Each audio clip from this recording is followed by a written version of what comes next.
So we have today Mr. Shubham Singla with us, and introduction के बारे में ही बोलूँगा that he has been selected as a judicial officer in Rajasthan. So we have the latest news as far as Rajasthan is concerned. तो शुभम सिंगला से बात करते हैं. Let's see how the journey has been. उनसे पूछते हैं कि जर्नी कैसी रही. So on to you Shubham. तो गुड आफ्टरनून. सबसे पहले I would like to ask कि हाउ इज द फीलिंग. मैं हमेशा सोचता हूँ और मैं पूछता भी हूँ दैट वो फीलिंग कैसी लगी जब रिजल्ट आया और क्या हुआ. हैड इट सनक इन, मतलब वो अभी तक कुछ गई डाइजेस्ट. सर अभी थोड़ा थोड़ा सिंक इन हुआ, बट अभी भी मतलब फैमिली की एक्साइटमेंट और फ्रेंड्स की एक्साइटमेंट तो अभी भी है.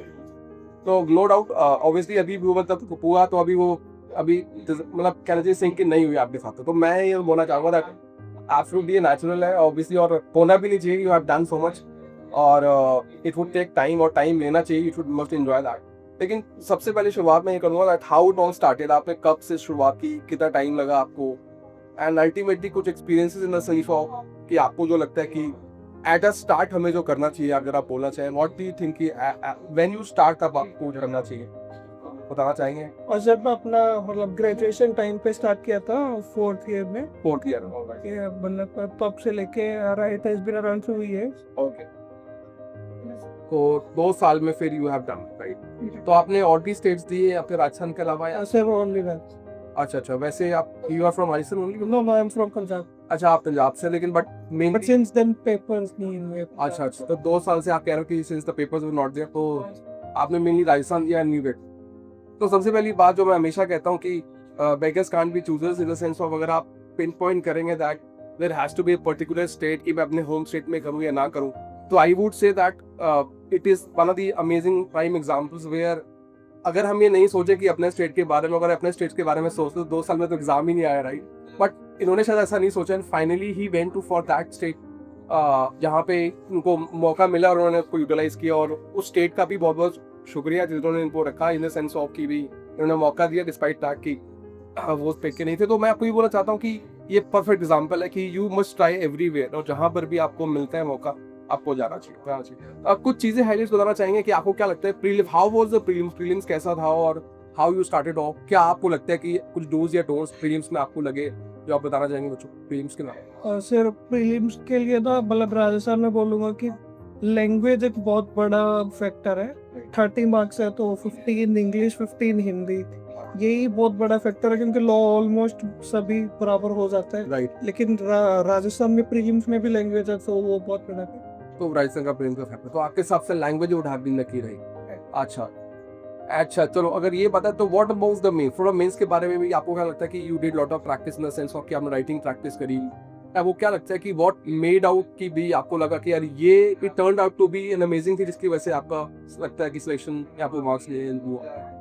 सर मैं पर्सनली बात करूँ तो मैंने मतलब आंसर राइटिंग की ऐसा कोई प्रैक्टिस नहीं की थी, लेकिन मैं सिर्फ कंसेप्ट्स पे ध्यान दे रहा था उस टाइम पे. राइट. तो आपके हिसाब से राजस्थान इस कंसेप्चुअल क्लैरिटी ज्यादा है, एक बार वो आ जाए तो फिर तो एग्जाम कहीं भी है, क्वेश्चन किसी भी. राजस्थान में डायरेक्ट बेस्ड भी ज्यादा है. राइट. तो आपने फोकस किया डायरेक्ट पर, but more the word that is coming out of the concept based. आपने कंसेप्ट को अच्छा किया and it worked out to be best.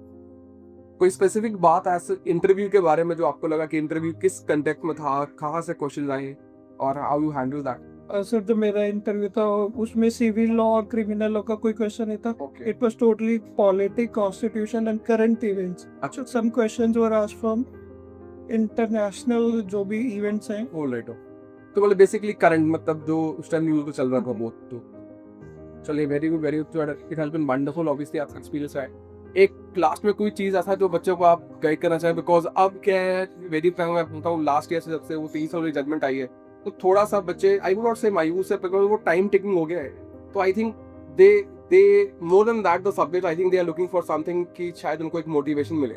आपके हिसाब से क्या लगता है आपको, बिकॉज आपने भी कंसिडरेबल 2 साल लगाए, तो आपको क्या लगता है that what would you guide, आप क्या बताना चाहेंगे उन बच्चों को जो आप प्रिपेयर कर रहे हैं, जो हमारे साथ बैठे हैं, क्योंकि you would be a role model for them? Sir I would say कि मतलब इतना टाइम वैसे भी जनरली ज्यादातर लोगों को प्रिपरेशन ले ही लेती है. तो सोचना नहीं चाहिए, बस आप लगे रहो, ये कह सकते हैं. लगे रहो और with the passage of time आप जब मैच्योर हो जाओगे तो वो हो जाए. चलिए. So it was an amazing, obviously आपके साथ एक्सपीरियंस था, because I would say that कि हम भी जब देखते हैं तो टीचर्स की भाई वो बच्चा जो है वो मेहनत करता है तो और वो वेरी सक्सेसफुल ऑब्वियसली उससे भी हमें बहुत कुछ सीखने को मिलता है तो it was wonderful talking to you thank you so much and I would say to you give a congratulations not only to you but your parents also because कहीं ना कहीं वो भी प्राउड फील करते होंगे और जैसे आपने शुरुआत में कहा कि वो अभी फीलिंग सिंक इन नहीं हुई है मैं बोलना चाहता हूँ सिंक इन होने मत देना you have learned you have done a lot और आपने बहुत टाइम लगाया तो लेट्स उसको भी इंजॉय करते हैं ज़्यादा अपनी फीलिंग को भी इंजॉय करते हैं और आई होप सो कि it would continue right thank you so much for coming and joining us it was a wonderful experience best of luck to you और मैं भी बोलूँगा दैट आप सर्विसेज में भी you do wonderfully well and thank you so much thank you.